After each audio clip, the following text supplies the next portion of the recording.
میرے بھائیوں، آج سے تقریباً 1450 سال پہلے سرزمین عرب میں جو انقلاب برپا ہوا اور صرف 23 سال کی مختصر سی مدت میں اللہ کے پیارے نبی صلی اللہ علیہ وسلم نے پورے مکہ ہی نہیں، پورے عرب ہی نہیں، پوری دنیا کی تصویر بدل دی. اور وہ سماج جو دنیا کی بدترین برائیوں میں مبتلا تھا، اس سماج کو، اس معاشرے کو اس مقام پہ لا کے کھڑا کر دیا کہ وہ دنیا کے لیے ایک آئیڈیل سماج بن گیا. یہ انقلاب برپا کیسے ہوا؟ اس کے پیچھے کمال کیا تھا؟ اس کے پیچھے وہ کون سی چیز تھی جو مؤثر بنی؟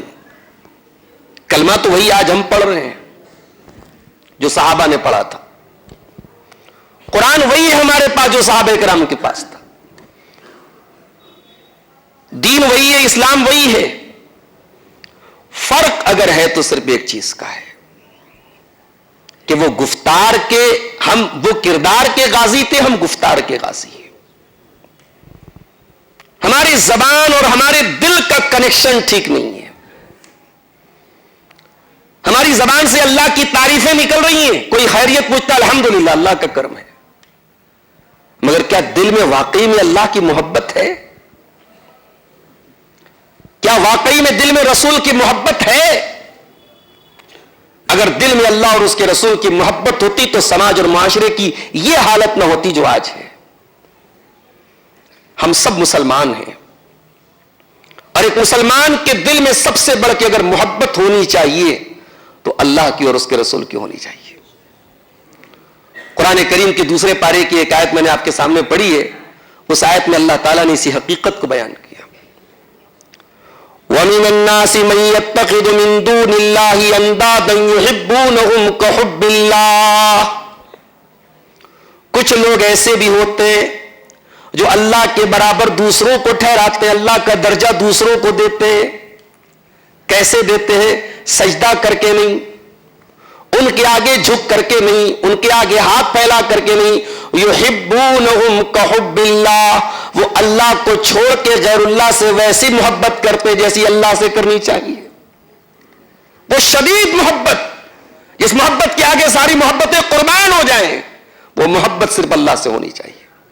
وہ محبت اگر آپ نے مال کو دے دی، وہ محبت اگر آپ نے دنیا کو دے دی، وہ محبت آپ اپنی اولاد سے کرتے ہیں، وہ محبت آپ اپنی فیملی سے کرتے ہیں، وہ محبت آپ اپنے کاروبار سے کرتے ہیں، تو آپ کو اپنے ایمان پہ نظر ثانی کرنے کی ضرورت ہے. قرآن کہہ رہا ہے کہ یہ بھی ایک طریقے کا شرک ہے، یہ بھی اللہ کے برابر دوسروں کو قرار دینا ہے کہ جو محبت اللہ سے ہونی چاہیے وہ آپ کو غیر اللہ سے ہو جائے.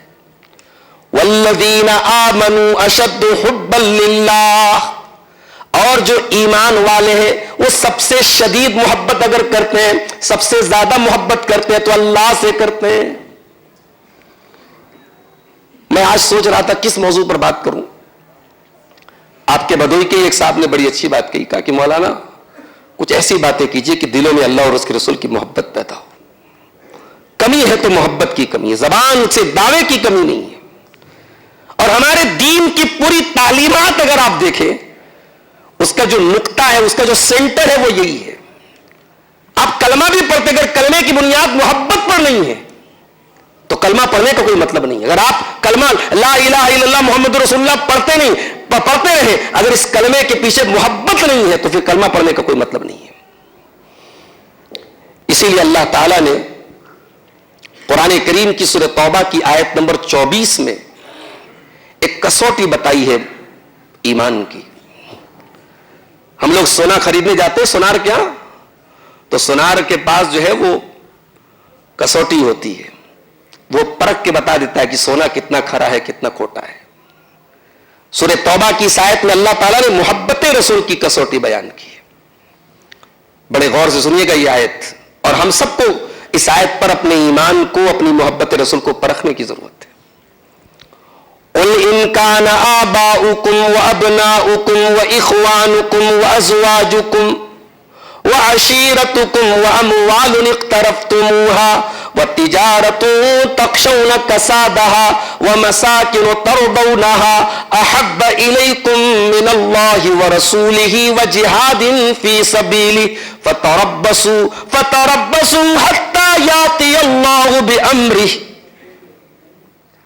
اے نبی آپ فرما دیجئے اگر تم کو اپنے باپ دادا سے محبت ہے، اگر تم کو اپنی اولاد سے محبت ہے، اگر تم کو اپنے بھائیوں سے محبت ہے، اگر تم کو اپنی بیویوں سے محبت ہے، اگر تم کو اپنے خاندان سے محبت ہے، اگر تم کو اپنے مال سے محبت ہے، اگر تم کو اپنی تجارت سے محبت ہے، اگر تم کو اپنے گھر بار سے محبت ہے تو ٹھیک ہے، کرو محبت، کوئی پرابلم نہیں ہے، کوئی حرج کی بات نہیں. لیکن ان 8 چیزوں میں سے اگر کسی بھی چیز کی محبت احب الیکم من اللہ ورسولہ وجہاد فی سبیلہ، اگر ان 8 چیزوں میں سے کسی بھی چیز کی محبت اللہ سے زیادہ ہو جائے، رسول سے زیادہ ہو جائے اور اللہ کی راہ میں جہاد سے زیادہ ہو جائے، فتربصوا حتی یاتی اللہ بامرہ، تو تم اللہ کے عذاب کا انتظار کرو. یہ ہے کسوٹی. ہر آدمی اپنے گریبان میں جھانکے، ہر آدمی اپنے دل میں جھانکے اور بتائے اسے مال سے زیادہ محبت ہے یا اللہ اور اس کے رسول سے، اسے اپنی اولاد سے زیادہ محبت ہے یا اللہ اور اس کے رسول سے، اسے اپنے کاروبار سے زیادہ محبت ہے یا اللہ اور اس کے رسول سے. اور اگر کہیں یہ ڈس بیلنس ہوا اور اللہ اور اس کے رسول کی محبت ڈاؤن ہے اور مال کی محبت زیادہ ہے، اولاد کی محبت زیادہ ہے، ماں باپ کی محبت زیادہ ہے، فتربصوا، یہ جو جوتے کھا رہے ہیں نا پوری دنیا میں، جو ذلیل ہو رہے ہیں، یہ کیوں ذلیل ہو رہے ہیں؟ محمد کی محبت دین حق کی شرط اول ہے، اسی میں ہے اگر خامی تو سب کچھ نامکمل ہے. محمد کی محبت دین حق کی شرط اول ہے، اسی میں ہے اگر خامی تو سب کچھ نامکمل ہے. اگر محبت رسول میں اگر ہماری محبت رسول اگر کھوٹی ہے میرے پیارے ساتھیوں، تو قرآن کہہ رہا ہے فتربصوا، اللہ کے عذاب کا انتظار کرو. اور یہی وہ چیز تھی جو صحابہ کو ہم سے الگ کرتی ہے. صحابہ کرام بھی ہماری طرح ہارڈ ماس کے انسان تھے، ہمارے ساتھ جو ضرورتیں ہیں صحابہ کے ساتھ بھی تھیں، ہمارے ساتھ جو نفسانی تقاضے ہیں صحابہ کے ساتھ بھی تھے. وہ کوئی ماورائی مخلوق نہیں تھے، وہ کوئی آسمان سے اترے نہیں تھے، وہ اسی سرزمین کے رہنے والے تھے. ان کے ساتھ وہ تمام تقاضے تھے جو ہمارے ساتھ تھے، مگر انہوں نے اللہ اور اس کے رسول کی محبت سے بڑھ کے کچھ نہیں سمجھا. رسول کی محبت پر باپ بھی قربان، رسول کی محبت پہ اولاد بھی قربان. عبداللہ ابن ابی کا نام سنا ہے آپ نے؟ بہت بڑا منافق تھا، اسلام کا بڑا کٹر دشمن تھا، مگر اللہ کا ایک قانون رہا ہے، اللہ کبھی کبھی دشمن اپنے دین کے دشمن کے گھر سے بھی دین کا وفادار پیدا کرتا ہے. ابو جہل بہت بڑا دشمن تھا رسول کا، ابو جہل کا بیٹا اکرمہ بن ابو جہل وہ صحابی رسول تھے.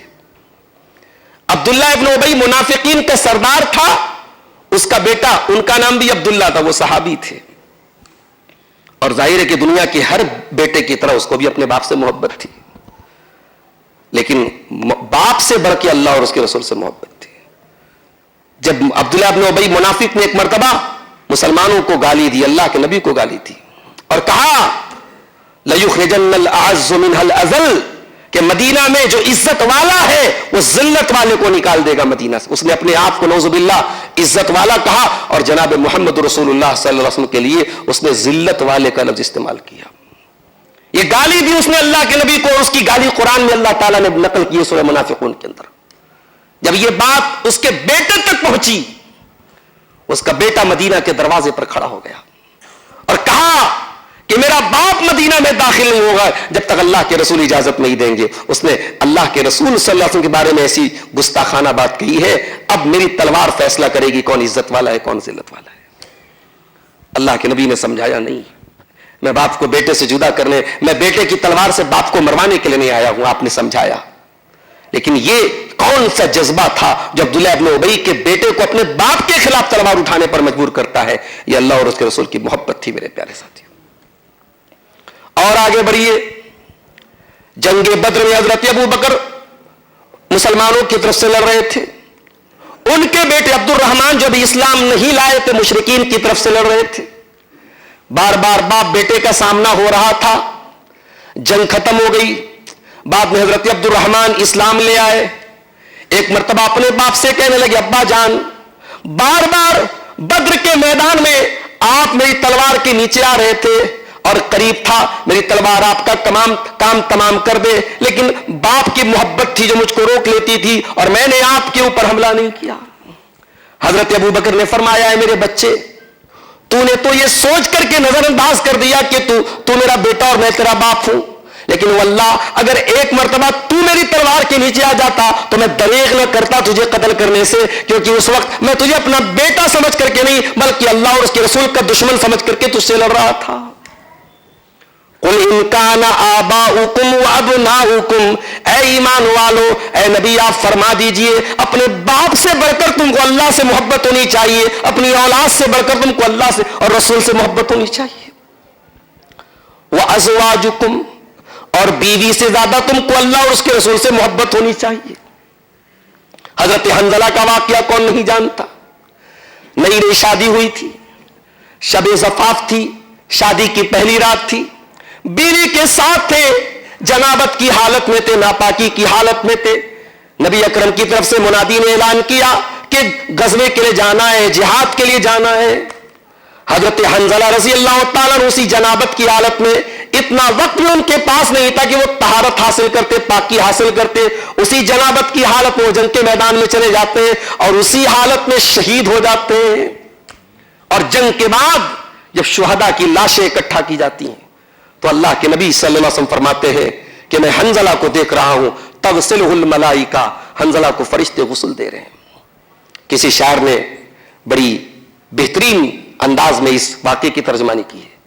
جہاد محبت کی آواز گونجی، کہا حنظلہ نے یہ دلہن سے اپنی، اجازت اگر ہو تو جانے شہادت لبوں سے لگانے کو دل چاہتا ہے. بیوی کی محبت سے بڑھ کے اللہ اور اس کے رسول کی محبت تھی. حنظلہ یہ سوچ کے چلے گئے کہ میں زندہ لوٹوں گا تو غازی لوٹوں گا اور میری لاش لوٹے گی تو شہید کی لاش لوٹے گی. اور زمانے کی عورتیں بھی کیسی ہوتی تھی. معاف کرنا میری پیاری ماں اور بہنوں، آج ایمان کے معاملے میں اگر مرد حضرات کمزور ہے تو عورتیں بھی کمزور ہے. سماج اگر خراب ہو رہا ہے تو مردوں کے ساتھ ساتھ عورتوں سے بھی ہو رہا ہے. میں مبارکباد دیتا ہوں ان ماؤں کو جن کے بچوں نے آج قرآن کریم کے حفظ کو مکمل کیا ہے، لیکن یہ جذبہ ہر ماں کے اندر ہونا چاہیے. میرا بچہ قرآن کا حافظ بنے، میرا بچہ قرآن کا عالم بنے. ابھی مفتی صاحب کہہ رہے تھے کہ آج قرآن پڑھنے پڑھانے والوں کی قدر نہیں ہو رہی ہے. اسی بدوئی شہر میں، ہمارے بنارس شہر میں انگلش میڈیم کانوینٹ اسکول میں پڑھانے والے ٹیچروں کی تنخواہیں دیکھ لیجئے اور مدارس میں پڑھانے والے قرآن پڑھانے والے اساتذہ کی تنخواہیں دیکھ لیجئے. میں کوئی ڈھکی چھپی بات نہیں کرتا ہوں، بڑی پریکٹیکل بات کرتا ہوں. آپ کے اسکول، آپ کے شہر کے انگلش میڈیم اسکول کے اساتذہ کی تنخواہیں اور آپ کے مدارس میں پڑھانے والے حفاظ کرام اور علماء کی تنخواہوں میں کتنا فرق ہے میرے پیارے ساتھیوں. اسی سے طے ہو جاتا ہے، اسی سے سمجھ میں آ جاتا ہے کہ آپ قرآن کو کتنی ویلو دیتے ہیں. آج تو حالات یہ ہیں، مدارس کے فارغین اور مدارس کے پڑھے ہوئے لڑکے علماء اور حفاظ کہتے ہیں کہ ہم تو بن گئے حافظ، اپنے بچے کو نہیں بنائیں گے. ہم تو بن گئے عالم، اپنے بچے کو نہیں بنائیں گے. یہ در در کی ٹھوکریں ہم نہیں کھانے دیں گے اپنے بچوں کو. سماج کو اس موڑ پہ لا کے کس نے کھڑا کیا ہے میرے پیارے ساتھی؟ یہ قرآن کی انسلٹ کس نے کی ہے؟ یہ قرآن کی ویلو کو کس نے گرایا ہے؟ واللہ انگلش پڑھنے پڑھانے والے کی میں توہین نہیں کرتا ہوں، ٹھیک ہے اس کی بڑی اہمیت ہے. آج کے دور میں انگلش کا ٹیچر، سائنس کا ٹیچر، میتھ کا ٹیچر، میں اس کو بہت بہت بہت رسپیکٹ دیتا ہوں، بہت سمان دیتا ہوں. ہمارے سماج کو اس کی بھی ضرورت ہے. مگر نبی نے کیا فرمایا؟ خیرکم من تعلم القرآن وعلمہ، تم میں سب سے بہترین انسان وہ ہے جو قرآن کو سیکھے اور سکھائے. حضرت حنظلہ رضی اللہ تعالیٰ عنہ کی بیوی، شادی کی پہلی رات شوہر جا رہا ہے اور جہاد کے میدان میں جا رہا ہے اور ان کو معلوم ہے ہو سکتا ہے کہ میں بیوہ ہو جاؤں. مگر ایک مرتبہ بھی اس عورت کی پیشانی پر بل نہیں آیا. ایک مرتبہ بھی اس بیوی نے اپنے شوہر کو روکنے کی کوشش نہیں کی. یہ کون سا جذبہ تھا جو ایک نئی نویلی دلہن کے دل میں یہ جذبہ پیدا کرتا ہے؟ یہ اللہ کی محبت تھی، یہ رسول کی محبت تھی میرے ساتھیوں۔ اللہ اور اس کے رسول کی محبت سے بڑھ کے کچھ نہیں تھا صحابہ کے دلوں میں۔ اور آگے بڑھیے، وَإِخْوَانُكُمْ، اور اپنے بھائیوں سے بڑھ کر کے تم کو اللہ اور اس کے رسول سے محبت ہونی چاہیے۔ حضرت مصعب بن عمیر کو دیکھو، نوجوان صحابی تھے، نوجوان صحابی، اور مکے کے سب سے فیشنیبل نوجوان، سب سے خوبصورت کپڑا پہننے والے نوجوان، سب سے لمبا بال رکھنے والے نوجوان، اس زمانے کا فیشن، اس زمانے کے لباس، بہترین لباس کے شوقین تھے حضرت مصعب بن عمیر رضی اللہ تعالیٰ عنہ۔ ایمان لے آئے، اور جب ایمان لائے تو ماں نے گھر سے نکال دیا، باپ نے جدا کر دیا، اور مصعب بن عمیر پھٹے پرانے پیون لگے کپڑے پہن کے مکہ کی گلیوں میں گھومتے تھے، اور صحابہ کرام ان کو دیکھ کے ٹھنڈی آنکھیں بھرتے تھے کہ یہ وہی مصعب بن عمیر ہے جو بہترین خوشبو لگا کے اور بہترین کپڑے پہن کے مکہ کی گلیوں میں چلتے تھے۔ اور یہی مصعب بن عمیر رضی اللہ تعالیٰ عنہ اللہ کے نبی کے مبلغ بن کر کے مدینہ پہنچتے، اور مدینہ پہنچ کر کے اسلام کی تبلیغ کرتے، اور 1 سال کی مدت میں اتنی محنت کرتے ہیں کہ مدینہ کے ہر گھر میں اسلام کا جھنڈا پہنچ جاتا ہے، اسلام کی آواز پہنچ جاتی ہے۔ یہی مصعب بن عمیر جنگ بدر مسلمانوں کی طرف سے لڑ رہے ہیں، اور ان کا بھائی ابو عمیر بن عمیر، ان کا بھائی ابو زبیر ابن عمیر، وہ جنگ بدر میں مشرکوں کی طرف سے لڑ رہا تھا۔ جنگ ختم ہوئی اور ابو زبیر پکڑا گیا، قیدی بنا کر کے لایا گیا۔ ایک مسلمان نے ابو زبیر کو پکڑا ہوا تھا، حضرت مصعب کی نظر پڑی، کہا اس کو کس کے باندھو، اس کو کس کے باندھو، اس کی ماں اس کا بہت فدیہ دے گی، بہت پیسہ ملے گا۔ ابو زبیر نے کہا ہے مصعب، تو میرا بھائی ہو کر کے ایسی بات کر رہا ہے، ایک ہی ماں کی اولاد، تو بھی ایک ہی ماں کی کا بیٹا میں بھی ہوں، اور سگا بھائی ہو کر کے تو ایسی بات کر رہا ہے۔ حضرت مصعب بن عمیر نے کہا انہو اخی دونک، یہ مسلمان جو تجھ کو لے کے جا رہا ہے یہ میرا بھائی ہے، تو میرا بھائی نہیں ہے۔ اللہ اکبر، تو اسلام کا دشمن ہے، اسلام کے خلاف تو لڑنے آیا ہے اس جنگ کے میدان میں، میں تجھے اپنا بھائی نہیں مانتا ہوں۔ بھائی کی محبت بالائے طاق رکھ دی حضرت مصعب بن عمیر رضی اللہ تعالیٰ عنہ نے اللہ اور اس کے رسول کی محبت کے اوپر۔ یہ ہوتی ہے محبت رسول۔ قرآن کہہ رہا ہے قل ان کان آباؤکم وابناؤکم واخوانکم وازواجکم، اپنے باپ سے بڑھ کر، اپنی اولاد سے بڑھ کر، اپنی بیوی سے بڑھ کر، اپنے بھائی سے بڑھ کے اللہ اور اس کے رسول سے محبت ہونی چاہیے۔ وعشیرتکم، اور اپنے خاندان سے بڑھ کے تمہیں اللہ اور اس کے رسول سے محبت ہونی چاہیے۔ آج ہمارے یہاں خاندانوں کا بھی بڑا معاملہ ہوتا ہے، صاحب ہماری یہ فلاں برادری ہے، ہمارا فلاں خاندان ہے، پیدرم سلطان بود میرا باپ بادشاہ تھا۔ برادریوں پہ ناز نہ کرو۔ یہ جو آپ کے بینر پہ ایک لائن لکھی ہے نا، سورہ حجرات کی جو آیت لکھی ہے، ترجمہ لکھا ہوا ہے، یا ایھا الناس انا خلقناکم من ذکر و انثی، اے انسانوں ہم نے تم کو ایک ماں باپ سے پیدا کیا ہے، وجعلناکم شعوبا وقبائل لتعارفوا، اور تمہارے خاندان اور برادریاں اس لیے بنائی ہیں تاکہ تم ایک دوسرے کو پہچانو۔ یہ برادریاں اور خاندان تمہیں اللہ کی عزت نہیں دے سکتے۔ اللہ تعالیٰ کے اگر خاندان کی بنیاد پر عزت ہوتی تو ابو لہب سے بہترین خاندان کس کا تھا؟ نبی کا چچا تھا، عبد المطلب کا بیٹا تھا، ہاشم کا پوتا تھا، بہت پیسے والا بھی تھا، بڑی اسمارٹ پرسنالٹی بھی تھی، بہت خوبصورت تھا، اتنا خوبصورت تھا انگارے کی طرح سرخ تھا، اس کا نام تھا ابو لہب۔ مگر قیامت تک کے لیے اس کی مذمت میں قرآن کی آیتیں اتر گئی، قیامت تک اس کے لیے بددعا دی جاتی رہے گی، تبت یدا ابی لہب وتب ما اغنی عنہ مالہ وما کسب، نہ ابو لہب کا مال اس کے کام آیا، نہ اس کی کمائی اس کے کام آئی، ابو لہب کے دونوں ہاتھ ٹوٹ گئے۔ تو خاندانوں پہ ناز کرنے والوں، صحابہ کرام نے خاندان کو نہیں چنا، صحابہ کرام نے اللہ اور اس کے رسول کو چنا تھا۔